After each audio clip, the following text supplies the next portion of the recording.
Et j'ai le plaisir d'accueillir à ce micro ce matin le frère Barnabé qui, il y a 3 mois encore, était à Bangui. Bonjour, merci d'être là à ce micro ce matin. Bonjour. Alors, cette situation, vous la connaissez de très près, cette guerre fratricide, carrément presque une guerre civile qui oppose musulmans et chrétiens. Peut-être il ne serait pas inutile de rappeler, vous qui avez fait des allers-retours, vous avez vécu en Centrafrique pendant plus de 10 ans, quelle est la genèse de ce conflit ? Eh bien, la genèse de ce conflit est politique, c'est-à-dire que il y avait un pouvoir en place qui comportait aussi ses difficultés, ses limites. Et puis, il y a plusieurs personnes, plusieurs coalitions et qui se sont mises en place pour essayer de prendre ce pouvoir par la force. Donc, ils y sont parvenus depuis le 24 mars 2013 dernier. Donc, vous étiez sur place quand il y a eu le coup d'État ? Tout à fait, j'étais présent à Bangui le 24 mars 2013, lorsque les membres de la Séléka sont rentrés après avoir la veille pris position dans Bangui. Et donc le 24 mars, ils sont rentrés et donc ont déclaré que les institutions politiques étaient suspendues et que désormais la République centrafricaine avait un nouveau président dans la personne de Michel Lotodia. Voilà. Alors ça c'est pour les données, on va dire, objectives, politiques. Sur le terrain, ça se traduit par des massacres, des exactions pratiquement au quotidien. Tout à fait. Avant même le 24 mars, avant que ce qui était appelé encore rebelle, c'est les cas, n'arrive à Bangui, les exactions avaient commencé dans le nord à 600-900 km de Bangui, à Ndélé dans l'extrême nord, à Garabandoro un peu plus au nord. Les exactions avaient déjà commencé et essentiellement les édifices publics étaient visés et puis aussi des églises, des presbytères. Donc les fonctionnaires sont partis. Après avoir été pillés, bien sûr, les presbytères et les maisons religieuses ont commencé aussi à se vider après avoir été pillés, molestés, tout ça.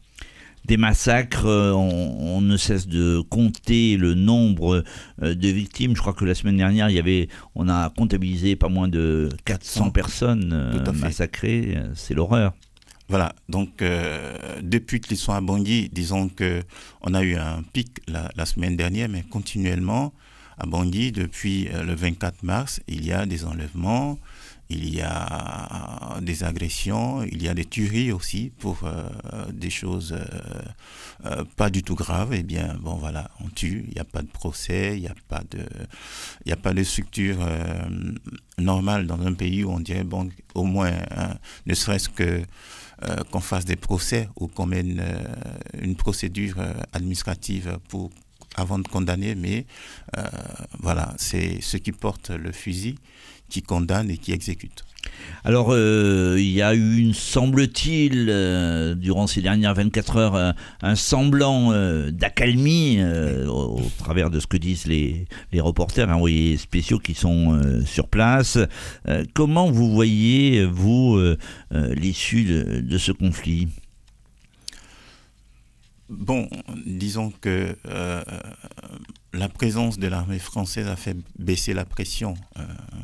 Mais la pression existe toujours.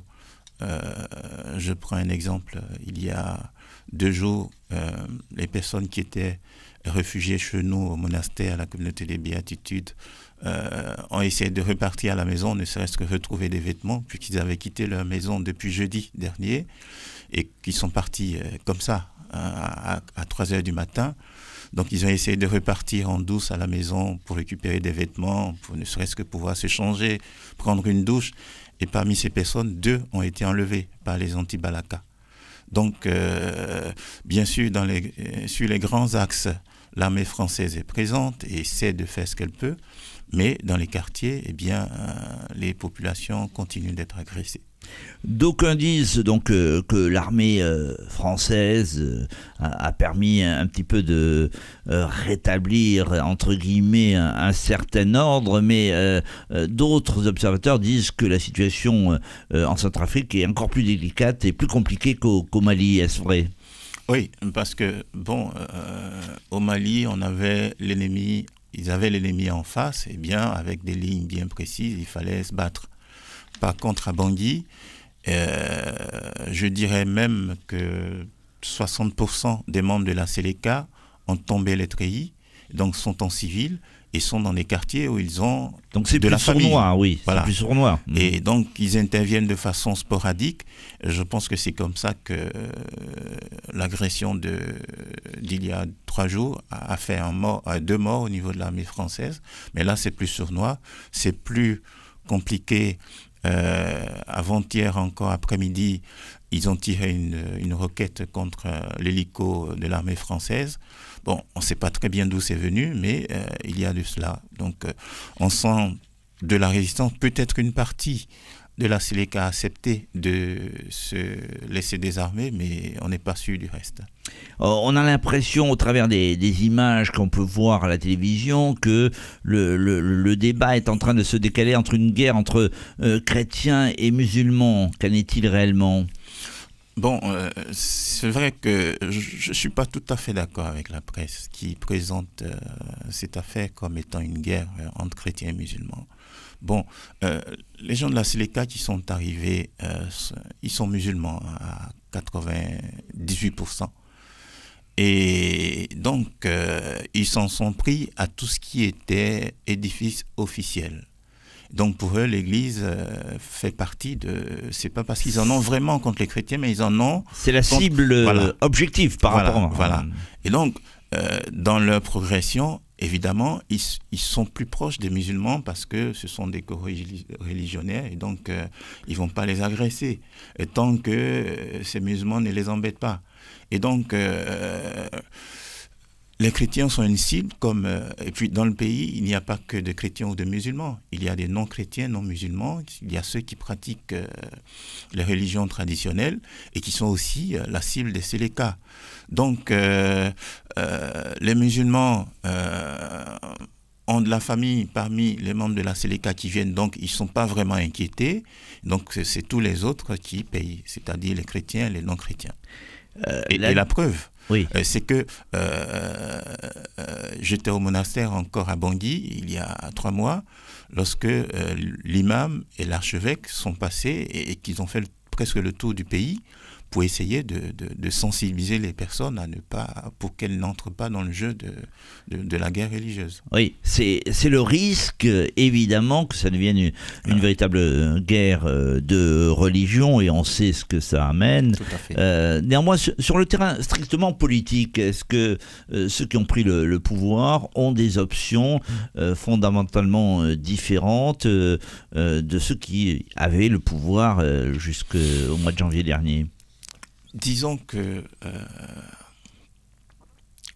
ce que je dis souvent, étant moi-même présent là et ayant fait une certaine lecture de la situation, j'ai l'impression qu'ils ne s'attendaient pas à prendre le pouvoir. C'est l'impression que j'ai eue. Ils n'étaient pas prêts véritablement. Parce qu'ils n'étaient pas préparés du tout. Des indiscrétions disent que c'est une fois à Bangui qu'ils ont su qui pouvait se mettre devant comme président. Et donc, ils n'étaient pas du tout préparés. Donc, ils bricolent. Et puis, ils essaient très très mal, d'ailleurs, d'imposer leur autorité. Et ça ne marche pas. Donc, ils vivent dans la violence. Voilà. Frère Barnabé, vous êtes particulièrement inquiet pour ce qui se passe là-bas en Centrafrique. Vous ne voyez pas d'issue dans les prochains jours ? Mais...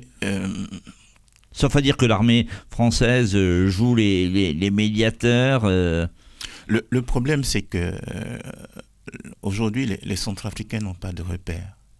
Parce que les hommes politiques se sont discrédités pour la majorité en prenant parti pour ceux qui sont arrivés.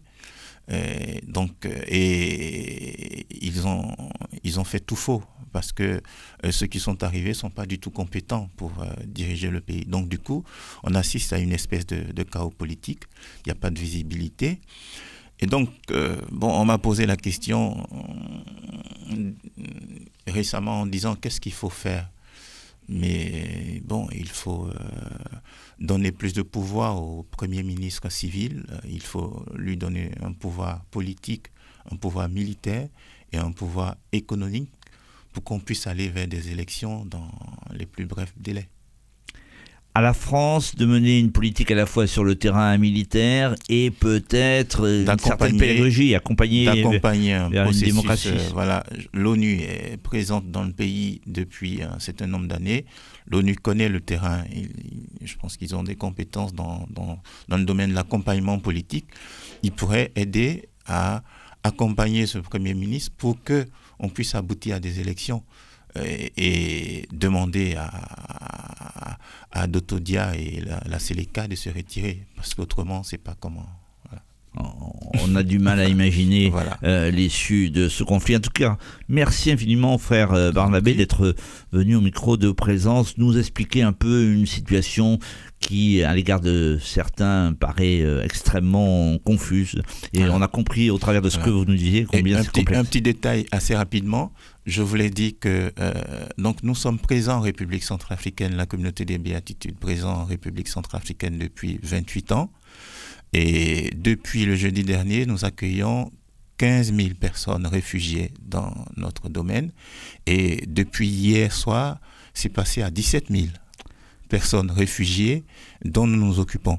Voilà, ça illustre bien la situation. Merci infiniment, frère Barnabé. Bonne journée, il est 7h46.